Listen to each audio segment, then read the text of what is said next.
"Get off me," I said, "leave me alone." The words sliced through the dim hallway like a whip crack.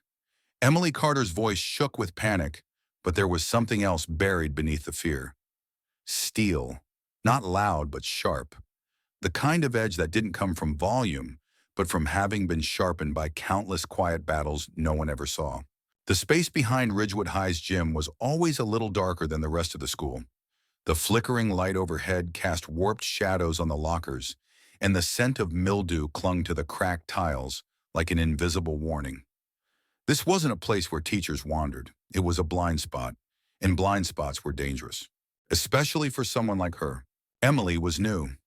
Only 3 days into her Ridgewood life, and already she was pinned against a dented row of lockers by a boy who looked at her like she didn't even deserve to exist.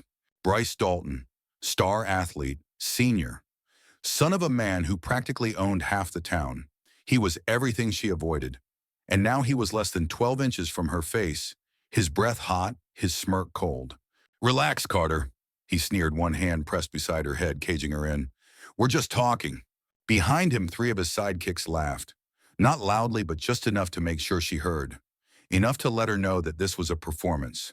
For them. For power. For the unspoken hierarchy that ruled Ridgewood High. Her fists clenched at her sides. She kept her eyes on the floor. Her body trembled slightly. Not from weakness, from restraint. A few students had gathered at the end of the hallway. Faces half curious, half fearful. No one moved, no one intervened. No one ever did. 3 days ago, Emily had arrived at Ridgewood unnoticed. She'd slipped into second-period math, avoided eye contact, kept her hoodie up. Word traveled fast in high school, though. The quiet one. The girl who doesn't talk. Probably stuck up. They were wrong, but that didn't matter. In a place like this, being misunderstood was a sentence all its own. Rumors filled the vacuum. She was from Boston. Her mom had transferred. She was expelled from her old school. She punched someone. Or maybe she was hiding something. No one ever guessed the truth. They didn't know about the nights she spent in community gyms, barefoot on padded floors. They didn't know about the tournaments, the medals, the black belt that sat hidden at the bottom of her moving trunk. They didn't know about the boy at her last school who pushed her too far and how one well-placed kick had changed everything. She didn't want to be that girl again. She wanted peace. But peace, it seemed, was a luxury people like her had to earn the hard way. Bryce's eyes scanned her like prey. His voice lowered. "You don't look so tough now." Emily's heart pounded, but she didn't respond. She couldn't. Not yet. She was scanning, calculating. Behind Bryce, a door creaked slightly, then closed.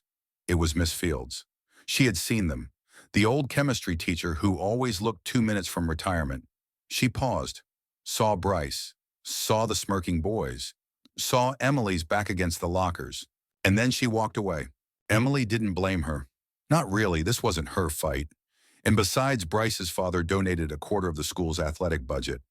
Everyone knew that. Still, her stomach twisted. She was alone. Her knuckles whitened, her jaw clenched. "No one's coming to save me." Her father used to say that.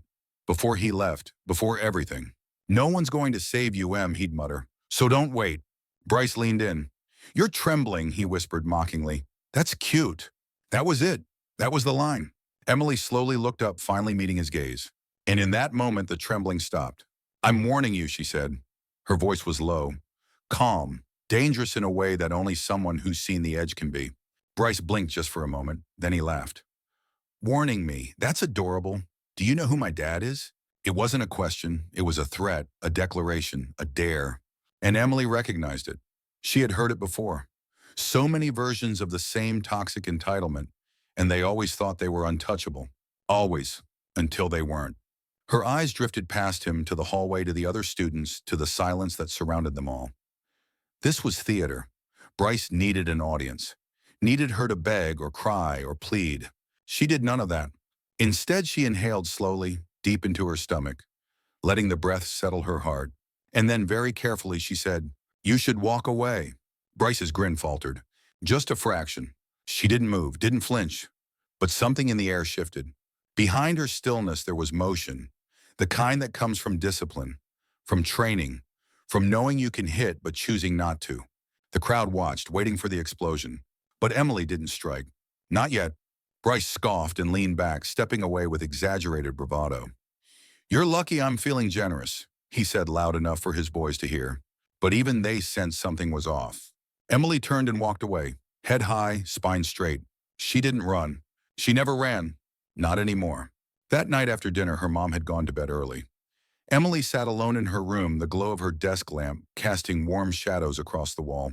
She reached under her bed and pulled out the wooden trunk. Her hands hovered over the latch. She hesitated, then opened it. Inside, wrapped in a folded t-shirt, lay her black belt, untouched for over a year. Her fingers brushed the fabric. Memories rushed back of sweat-soaked gyms, shouted instructions, the crack of her foot hitting pads. She remembered the last time she wore it, the chaos, the shame, the suspension. She should have been afraid, but instead she felt something else. Relief. She stood belt in hand and faced the mirror. Her reflection stared back uncertain, bruised but burning with something undeniable. Let them try, she whispered to herself. Emily Carter walked home that afternoon with her hands shoved deep into the pockets of her navy blue school sweater. Her backpack felt heavier than usual, and not because of textbooks. It was the weight of restraint, of unfinished business, of a memory she had spent nearly a year trying to bury. The streetlights flickered on as she turned down the cracked sidewalk toward the small rental home she shared with her mother. A withered for sale sign swung idly in a neighbor's yard. The town smelled like rain, sharp and earthy, and the clouds above promised it wouldn't be long. She paused on the porch, hesitating at the front door. Inside was silence. Her mom's car wasn't in the driveway, another late shift at the hospital. Emily was used to that, used to being alone with her thoughts, used to pretending she wasn't haunted by them. She kicked off her shoes, dropped her bag beside the couch, and walked down the hallway to her room. Then, without turning on the lights, she knelt beside the bed and pulled out the wooden trunk. She hadn't opened it in almost a year. Her fingers trembled slightly on the latch, not from fear, but from the gravity of what it represented. Slowly, she lifted the lid. Inside were carefully folded clothes, a few dusty trophies, and wrapped in a soft gray hoodie, her black belt. It was crisp, unfaded, the fabric stiff, but not from lack of use. From memory, from muscle, from trauma. Emily sat back on her heels and stared at it. She had earned that belt after 5 years of sweat and bruises. She had trained every weekend, entered every tournament she could afford. She didn't just like martial arts, she needed it. It was the only thing that made her feel like she had control, like she wasn't a passenger in her own life. Until it all came crashing down. She remembered Boston, her last school, the boy Tyrese Jennings who thought it would be funny to corner her near the auditorium before rehearsal. He didn't touch her, not really, but the things he said, the way he said them, she'd warned him. He didn't listen. She remembered the way his smirk twisted just before she grabbed his wrist, pivoted, and dropped him flat on the cold tile. One move. That's all it took. Years of training compressed into a single second of instinct. And then the shouting began. The rumors, the calls, the suspension. She hadn't even heard him, just stunned him. But his parents had connections, and hers didn't. Her mother tried to fight it, but eventually they packed up. Again. Another school, another fresh start, another layer of silence wrapped around her like armor. That was nearly 11 months ago. Now here she was. Different town, different hallway, different predator. Same problem. Emily folded the black belt carefully and tucked it under her pillow. She sat on her bed in the dark, staring at nothing. This time was supposed to be different. She had promised. But how could she keep that promise if no one else was willing to protect her? She exhaled and finally stood, stretching her tense limbs. A faint ache pulsed in her shoulders from where Bryce had shoved her against the lockers. Her mind replayed the scene in agonizing detail, his smirk, the crowd, the indifference in Miss Field's eyes. It had felt so much like Boston. And yet, not entirely. This time she hadn't panicked. She hadn't broken. She had spoken. She had stood. Small things, but they mattered. A tiny flicker of pride lit in her chest. Maybe she wasn't that same girl anymore. She picked up her phone and scrolled absent-mindedly through old photos. Most were of her mom or places they'd visited during their nomadic transitions. But one photo stopped her cold. It was her standing tall in a white gi, black belt tied firmly around her waist. She was grinning in the photo, holding a trophy nearly half her height. The date read March 2022. Her last tournament. Her last real win. A sharp knock echoed from the front door. Emily jumped slightly, heart skipping. She wasn't expecting anyone. She patted down the hall and peeked through the window. No one. Just a folded piece of paper pinned under the welcome mat. She stepped outside and retrieved it. No name. Just one sentence scribbled in messy black ink. Show me what you're hiding. Emily's chest tightened. Was it Bryce or one of his friends? Or worse, someone who knew? Her fingers crushed the paper instinctively. She didn't like games, especially not ones that dragged her past into her present. She walked back inside, locked the door, and sat on the edge of her bed. Her pulse raced. Maybe it was just a scare tactic. But what if it wasn't? What if someone had found out who she was? What she could do? She thought of Jade Nguyen, the lavender-haired junior who sat next to her in art class. Sweet, sincere, and sharp as a tack. Earlier that day, Jade had offered Emily a small smile in the hallway, like she knew something had happened. Emily wondered if she should tell her, then dismissed the thought. Too dangerous. The less people knew, the better. She lay back on her bed, arms folded under her head, and stared at the ceiling. It always came to this. Run or rise. Disappear or defend. This time she wasn't sure which choice was smarter. But one thing was certain: if Bryce Dalton wanted a fight, he wouldn't get it the way he expected. Not this time. Not from her. The next morning, Emily Carter stood in front of her bedroom mirror, tying her hair back with slow, precise movements. Her reflection stared back, unreadable, composed. The black belt wasn't in her backpack, but the memory of it pressed like weight on her spine. She didn't need to carry it physically.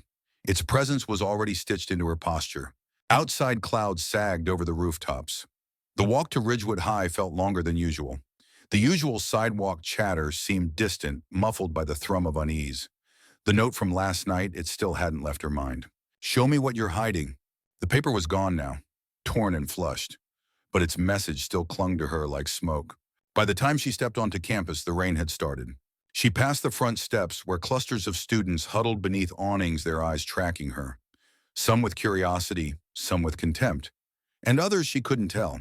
She kept her head down, but the whispers followed. She's the new girl, right? Did you hear about what happened yesterday? Someone said she threatened Bryce. None of it mattered. The truth was, no one had helped her. Not the teachers, not the bystanders, not even Jade, though she at least had tried. Inside the building, fluorescent lights buzzed overhead. Emily moved through the halls like a ghost. Locker doors slammed, sneakers squeaked, but everything around her felt distant. As she reached her locker, she felt it, a shift in the air. A hush, a ripple. She turned slowly. Bryce Dalton was standing 5 feet away, alone. No smirk, no sidekicks, just cold, calculating silence. Their eyes met, and for a moment nothing else existed. He took a step forward. You've been quiet, he said, voice low. I don't like quiet. Emily didn't flinch. Then walk away. A beat passed. He laughed softly. You know, I almost believed you yesterday. But then I remembered. He leaned in. People like you don't fight. You freeze. Her jaw tightened. Try me. Students around them had stopped moving. A small crowd had already begun to form. Phones discreetly lifted. The modern-day Coliseum. Bryce smiled, feeding on the attention. You're not special, he said. You're just scared. Emily's voice was flat. You're right, I am scared, but not of you. Before he could respond, a voice rang out from nearby. Emily. She turned. Jade Nguyen stood a few feet away, her lavender-tinted hair tucked under a beanie, concern etched deep into her brow. Are you okay? She asked. Emily didn't answer. She didn't need to. The look on her face said enough. Jade's eyes flicked to Bryce, then back to Emily. He's not worth it, she said gently. Bryce laughed again. Look at this. The freak show gets a cheerleader. Jade's face hardened. Walk away. For a moment, Bryce's mask slipped. His jaw clenched. Then he turned and walked off his shoulder, brushing hard against Emily's as he passed. The crowd dispersed. The tension didn't. Emily exhaled. Jade approached. He's testing you, she said. Trying to provoke you into doing something stupid. Emily nodded. I know. Jade glanced down the hall. You gonna tell someone? A teacher, the principal? Emily hesitated. And say what that he's threatening me without saying anything, that he corners me in halls and dares me to react. Jade didn't answer. Because she knew the truth. No one would do anything unless it was already too late. They both knew Ridgewood's unwritten rule: if the bully had connections, the victim needed proof. And so far, all Emily had was silence. I've been where you are, Jade whispered. Not like this, but close. You can't let him make you his puppet. Emily met her eyes. Then what do I do? Fight smart, Jade said. Stay calm. Stay seen. Don't let him isolate you. Emily wanted to believe that would work. But deep down, she knew Bryce wasn't going to stop until something broke. Later that day, between third and fourth period, Emily found a note in her locker. It was just 2 words. After school? No name, no time, just the message. It could only mean one thing. He wanted a confrontation. Her hands trembled slightly, not from fear, but from the adrenaline, the buildup. The moment she'd been trying to avoid now stared her down, demanding an answer. She pulled out her phone and texted Jade, "If I don't show up to the front steps after last bell, check the old gym." Jade replied instantly, "You okay?" Emily typed back, "Not sure. Just be nearby, please." Then she put her phone away. At lunch, she didn't eat. She barely spoke. She just sat at the end of the table, feeling the weight of anticipation press against her ribs. After school, the halls began to empty. She didn't move. She waited until the last bell had rung and the corridors were nearly silent. Then she walked slowly toward the east wing, toward the old gym. It was mostly abandoned now, used for storage or the occasional rainy day PE class. But everyone knew it was where students went to settle unofficial matters. The door creaked open. Inside, the smell of old sweat and dust greeted her, and so did Bryce. He stood at the center of the room, arms folded, flanked by two boys from the wrestling team. Emily stepped in silent. The door creaked shut behind her. Bryce smirked. "You showed." She nodded. "You asked." He tilted his head. "Let's see what all the hype's about." The two boys stepped forward, but not too close. They were spectators, and maybe more. Emily swallowed hard. Her heart pounded. She felt her limbs tighten just slightly. This wasn't a fight. This was a message. He wanted her humiliated, and he thought she'd just crumble.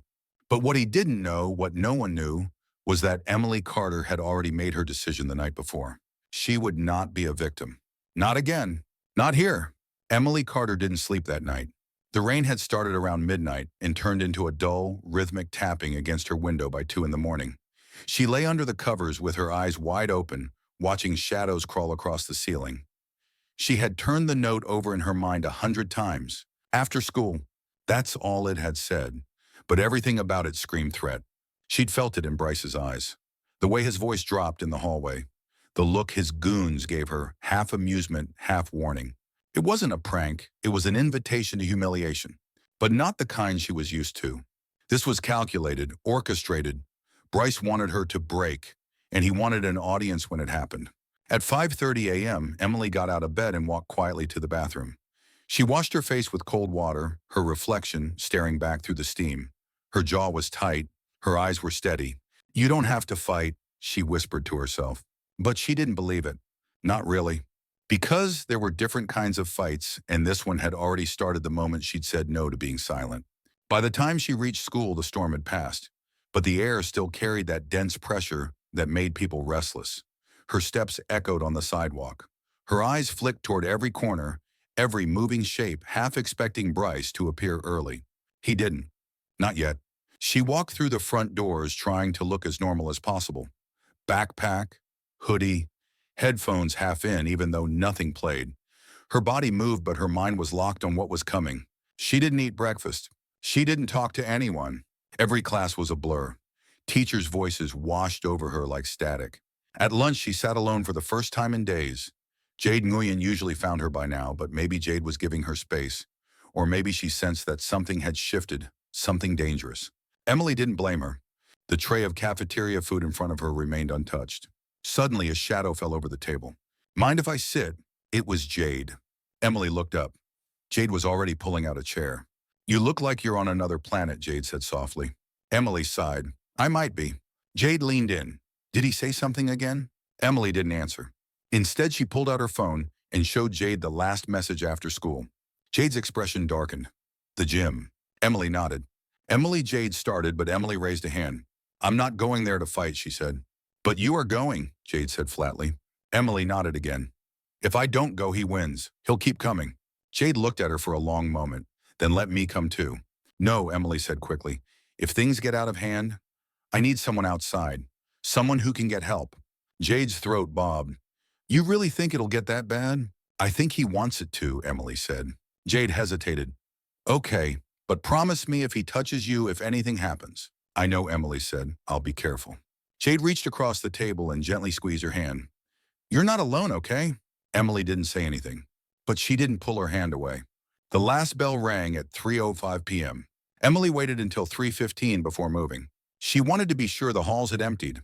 Her steps felt slow but deliberate as she walked toward the east wing, toward the gym that everyone forgot, toward whatever waited inside. Her palms were cold. Her heartbeat thrummed steadily in her ears. The door creaked open. The gym smelled like dust and old sneakers. Light filtered in through high windows, casting long bars across the floor. Shadows danced near the bleachers. Bryce was there. Of course he was. Leaning casually against a set of stacked mats, his arms crossed, wearing that same smug grin. His two usual followers stood nearby, whispering something to each other, trying to suppress laughter. Emily stepped in and let the door close behind her. "Didn't think you'd come," Bryce said. "I said I would." He straightened and took a step forward. "You brought your black belt." Emily stared at him. "I didn't come here to fight." He chuckled. "That's disappointing." Behind him, one of the guys made a fake karate chop and laughed. Emily didn't react. She just exhaled long and slow. "This is stupid," she said. "What are you even trying to prove?" Bryce walked a slow circle around her hands in his pockets. "That I'm not scared of you," he said. "That I'm still in charge around here. That you," he paused and turned, "aren't as tough as you pretend to be." Emily turned with him, never letting him behind her. "You're not in charge," she said. "You just think you are because no one ever says no to you." He stopped. "And you think you're the exception." "I don't think anything," she said. "I know what I'm not, and I'm not your victim." Bryce's face hardened. The boys in the back felt quiet. Something in the room shifted. The air turned heavier. Emily felt it in her chest. He was going to push it. And sure enough, Bryce stepped closer, too close. "Big words," he growled. "Back off," she said. He didn't. So she did the only thing left. She moved. Not to strike, but to shift. She stepped back into a defensive stance, shoulders low, weight centered like every instructor had drilled into her since she was 10. Bryce froze. His eyes darted down, recognizing the posture. Recognition bloomed. Then something else, doubt. "You don't want this," she said softly. And for a second, just a second, he hesitated. Then a sharp voice echoed from the entrance. "Enough." It was Miss Fields, followed by Principal Morris. Several other staff members rushed in after them. And at the very back, Jade. Emily's eyes widened. Jade was holding up her phone recording. Morris's voice boomed. "Everyone in my office, now." Bryce's face collapsed into disbelief. Emily slowly stood upright. She said nothing. She didn't have to. Everything she needed to say had already been said with her stance, her calm, her refusal to fall into his game. Emily Carter stood motionless beneath the flickering gymnasium lights. The air inside was still and heavy like the pause before thunder. Her hands remained loosely by her sides, but her stance told a different story. One of readiness, precision, and poise, born from years of discipline. Across from her, Bryce Dalton sneered. "So this is it," he scoffed. "You think showing up in here like some silent ninja is going to change anything?" His voice echoed off the gym's high concrete walls, bouncing between the rafters and the stacked bleachers, like it was begging anyone to cheer him on. But no one moved, not even his two cronies. They leaned against the back wall, their smirks slightly forced, now their laughter muted. Bryce stepped forward. Emily didn't budge. He stopped inches from her. "Do something," he dared, his voice low, aggressive. "Come on, tough girl. Show us what all those whispers are about." She blinked slowly, her heart hammering against her ribcage, but her breathing stayed measured, controlled. Years of training had made her body react like muscle memory. But it was her mind that was fighting now, not to defend herself physically, but to resist the urge to strike first. "You think I came here to fight," she said softly. Bryce's expression twisted. "Didn't you?" Emily stared him down. "No, I came here to finish this, on my terms." Bryce barked a bitter laugh. "What does that even mean?" "It means I'm not afraid of you," she replied. A silence fell between them. He didn't like that. Not one bit. He lunged. Not a punch, not yet, but a shove meant to rattle her, to draw a reaction. His hands hit her shoulders, but instead of stumbling, Emily stepped back and absorbed the momentum, pivoting effortlessly into balance. The shift in her posture was so fluid that even Bryce paused. That was the moment. Her body dropped into stance, feet staggered, shoulders squared, eyes sharp. Bryce's sneer faltered. "You actually know how to fight," he muttered. Emily didn't answer. She didn't need to. The gym seemed to shrink around them. And then Bryce moved again, too fast, too careless. He swung a wild, heavy hand toward her shoulder, more to intimidate than to harm. But Emily's instincts kicked in. She parried. Quick, efficient, nonviolent, but clear. His arm glanced off hers as she stepped to the side and planted one firm palm against his chest, pushing him backward without striking. Bryce stumbled. Gasps came from the corners of the gym. One of his friends straightened up, clearly startled. "Dude," the boy murmured. Bryce caught himself against the wall and turned back, eyes blazing. "You think this makes you strong?" he snapped. "You think people will forget who I am?" Emily's voice remained calm. "I think they're starting to remember who you really are." Bryce's face darkened. He charged again. This time, Emily didn't retreat. Instead, she caught his forward motion with a twist of her torso, using his own weight against him, flipping him hard but carefully onto the padded mat beside them. The sound of his body hitting the ground echoed like a drum beat. For a moment, no one breathed. Bryce lay there stunned, staring up at the gym ceiling. Emily stood over him, not triumphant, not smug, just grounded, steady, present. "I warned you," she said softly. Then she stepped back. His cronies didn't move. They weren't laughing anymore. The gym door creaked open. A gasp. It was Jade. She stood frozen in the doorway, her phone in hand, eyes wide with a mix of shock and awe. Behind her, a voice barked. "What in the world is going on here?" It was Principal Morris. Right behind him, Miss Fields rushed in her gray cardigan, flapping behind her like a cape caught in wind. The moment unraveled fast. "What is this?" the principal demanded, eyes darting between the students. The scene, the tension, still thick in the air. Bryce scrambled to his feet, breath ragged. "She attacked me," he shouted. "She defended herself," Jade said, instantly stepping forward. "I have it all on video." Bryce turned to her, rage twisting his features. "You—" "Save it," Miss Fields cut in. "I saw enough." Principal Morris pointed toward the door. "Everyone. My office. Now!" The walk down the hallway felt surreal. Emily kept her eyes forward as she walked beside Jade. Her heart was still racing, but her breathing had returned to normal. "You okay?" Jade whispered. Emily gave the faintest nod. They were separated once they reached the front office. Bryce and his friends were taken into one room, Emily into another. She sat stiffly in the chair across from Miss Fields, who closed the door behind her with a tired sigh. "Well," she said, that escalated. Emily didn't say anything at first. Miss Fields sat down slowly, folding her hands on the desk. "You want to tell me your version before the rumors do?" Emily took a breath and told the truth. About the harassment, the notes, the threats, the setup. She didn't embellish, she didn't dramatize. She just told it. Miss Fields listened quietly, her lips pressed in a thin line. At the end of it, she nodded slowly. "You know you broke the rules by engaging him, right?"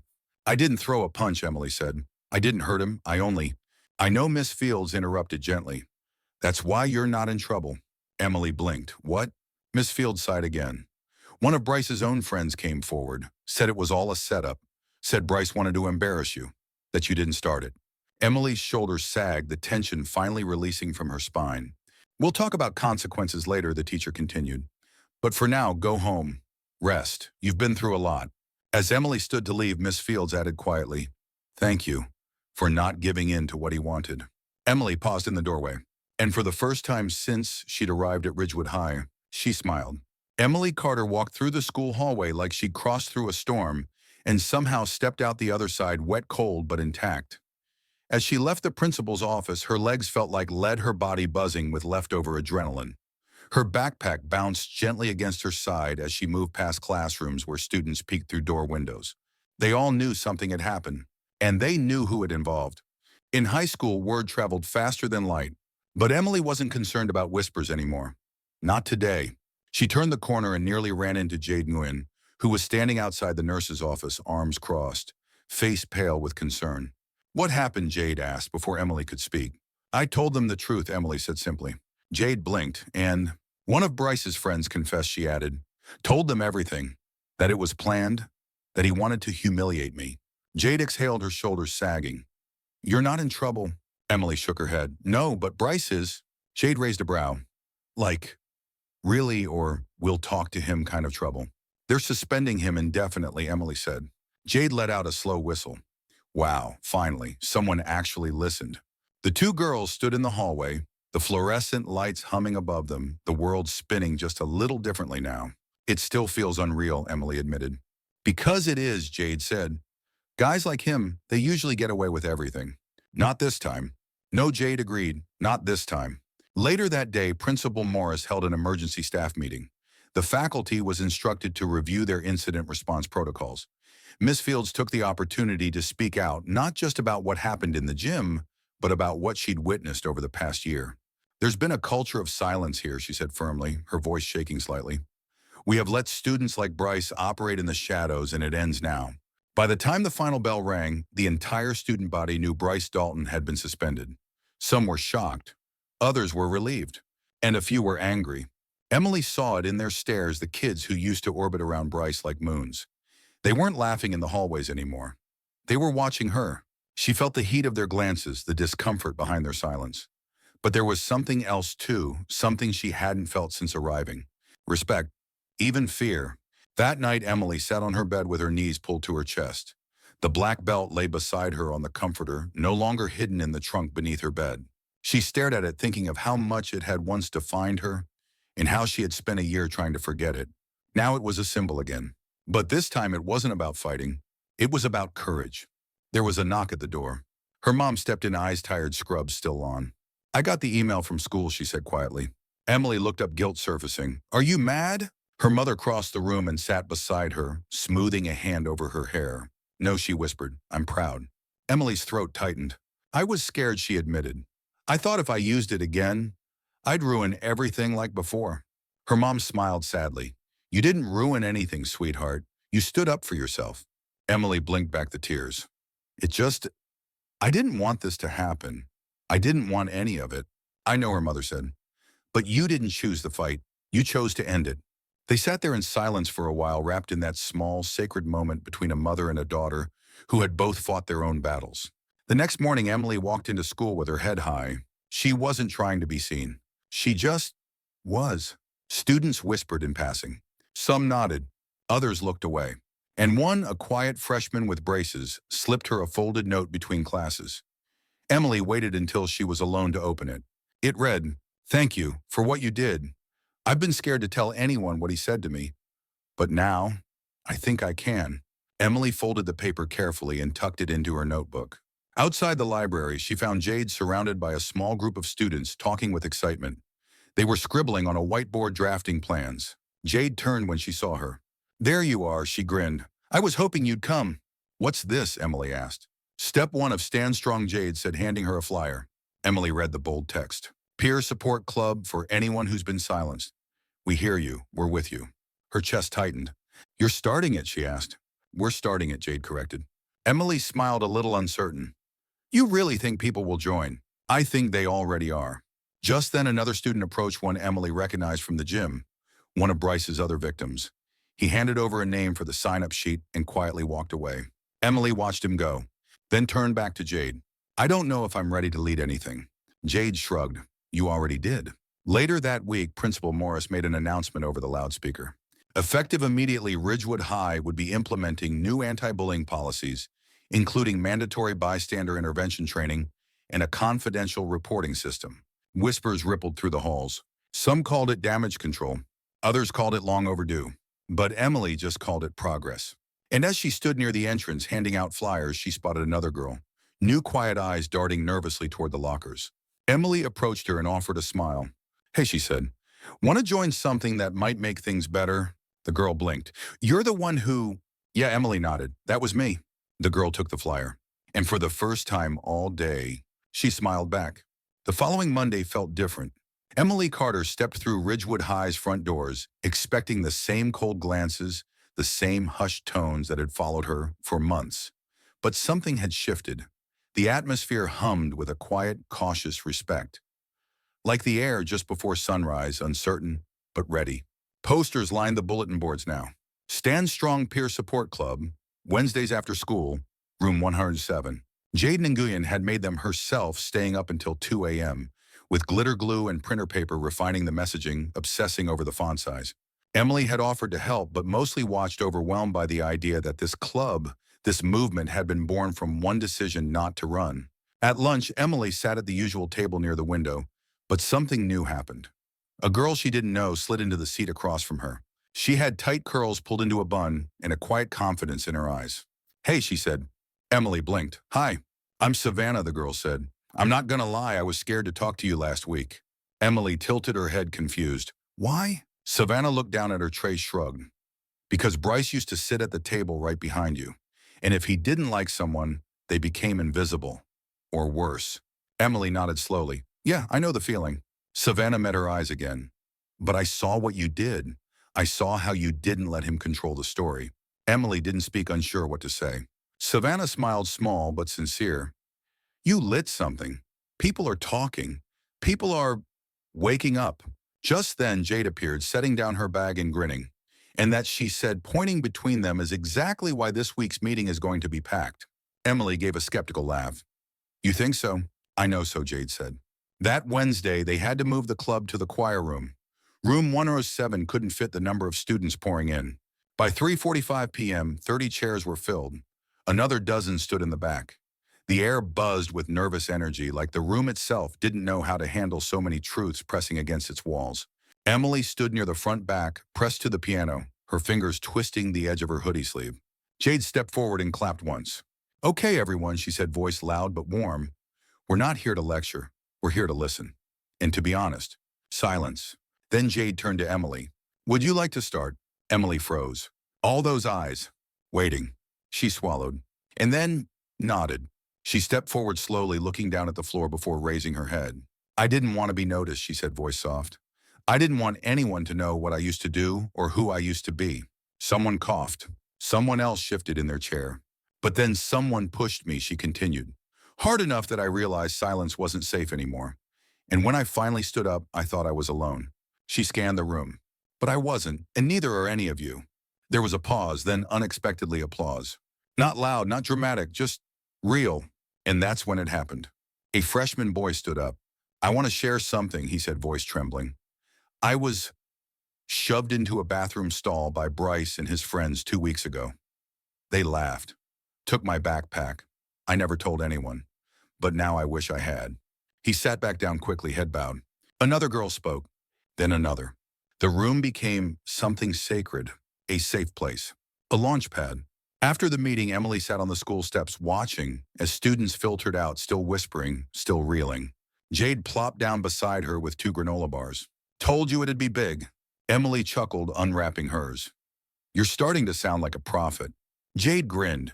Maybe, or maybe I just know how much people need spaces like this. Emily nodded. I finally do too. They sat in silence for a moment. Then Jade turned toward her. You okay? Emily looked out toward the setting sun. I think I'm starting to be. The next day, someone slid a folded piece of paper into her locker. Emily unfolded it slowly. You made me feel brave. Thank you. It wasn't signed. She didn't need to know who wrote it, because it wasn't about recognition. It was about ripple effects. Later that week, Principal Morris approached Emily in the hallway. He looked awkward, like someone unused to informal conversation. Miss Carter, he began, I wanted to thank you. You did something brave, and you helped others feel seen. Emily smiled politely. Thank you, sir. He cleared his throat. Also, I wanted to ask if you'd be willing to speak at next month's school assembly. We're starting a new series, student-led talks on leadership and resilience. Emily blinked. You want me? Yes, Morris said. Exactly you. She thought about it, then nodded. I'll do it. That night at home, Emily pulled the black belt from beneath her pillow again. She didn't put it on. She didn't need to, because she had already proven what mattered most. You don't need to fight to be strong. You just need to stand. 2 weeks after the Stand Strong Club's first meeting, Ridgewood High wasn't the same. It was subtle at first, shifts in how students looked at each other, in how teachers handled whispers and hallway stares. The graffiti in the girls' restroom that used to say freak had been scrubbed clean. In its place, someone had taped a message. You're not alone anymore. Emily noticed the changes. So did the staff.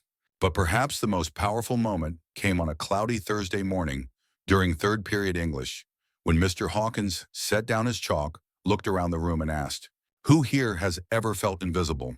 A few hands shot up, then more, and then almost the entire class, even Emily. He nodded slowly. Good. Now imagine what it takes for someone to say, not anymore. That's what leadership looks like. That's what bravery looks like. The classroom went silent. No one needed to say her name. They all knew who he meant. After school that day, Emily stayed behind to work on her speech for the upcoming student assembly. Pages littered her desk, false starts, crossed out sentences, notes scribbled in the margins. She didn't want it to sound perfect. She wanted it to sound real. Jade knocked on the doorframe and peeked in. Still rewriting the Gettysburg Address. Emily rolled her eyes. Feels like it. Just say what you said to me that day, Jade said simply. Say it like you're telling your story to your past self. Emily paused, pen frozen above the page. To her past self. To the girl who hid in bathroom stalls.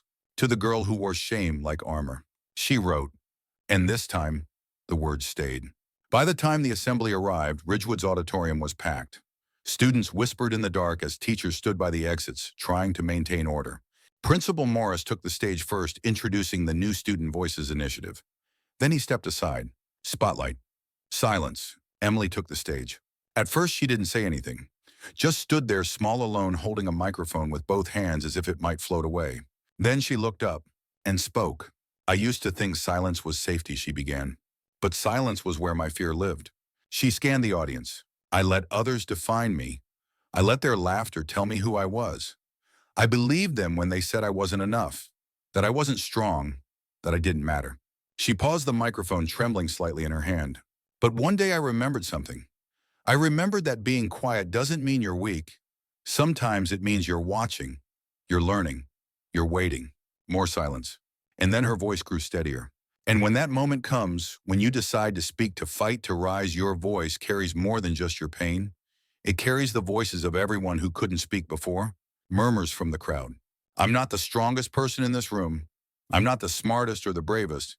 But I decided I wouldn't stay silent anymore. A beat.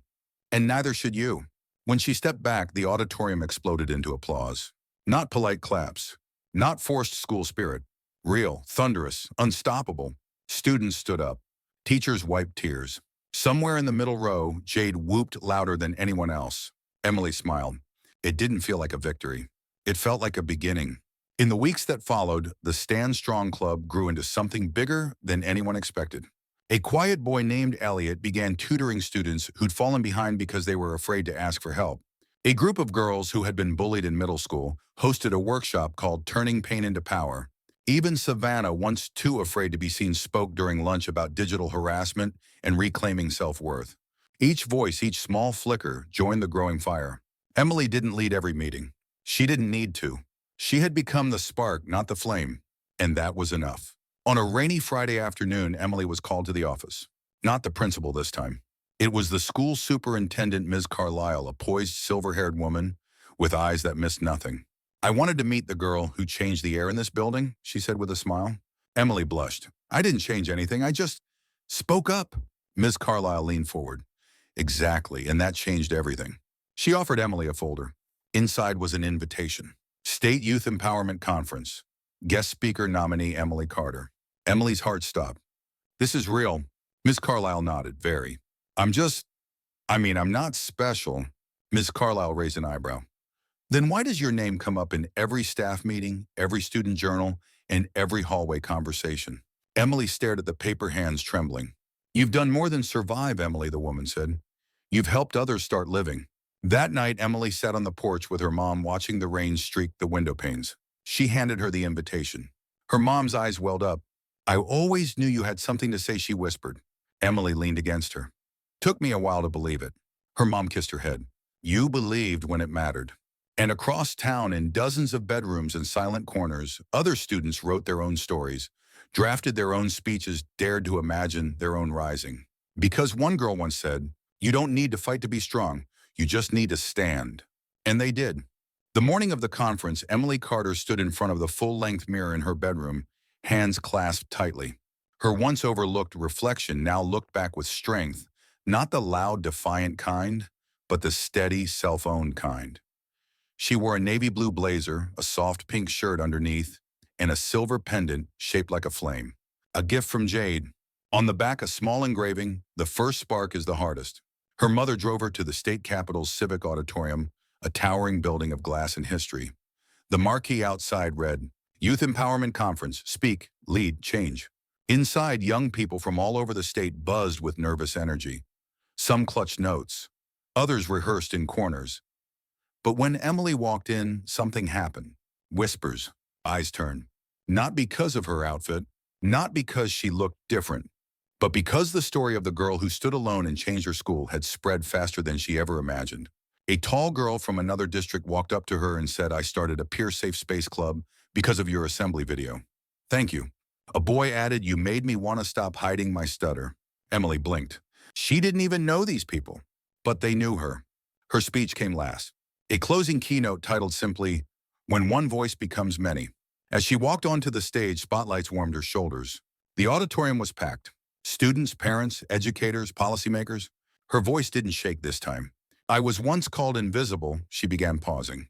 "Then I realized I wasn't invisible. I was overlooked, ignored, because I didn't speak the way others did, because I didn't fit the box they drew for me." She inhaled. "And for a long time I believed them. I believed silence was safer than rejection. I believed loneliness was normal." Then her voice grew. "But I was wrong." She stepped forward. I stood up. And when I did something I never expected happened. Others stood too. Not because they had to, because they had been waiting. Waiting for someone, anyone, to prove it could be done. She looked out into the sea of young faces. "I am not brave every day. I am not fearless. But I have learned that being vulnerable in front of others is a form of power. That sharing your voice invites others to share theirs." Then she finished. "You don't need a title to lead. You don't need a spotlight to matter. All you need is your truth. Because from one voice, just one, a fire can spread. One that never dies." The silence afterward wasn't awkward. It was sacred. And then a standing ovation. Thunderous, unified, endless.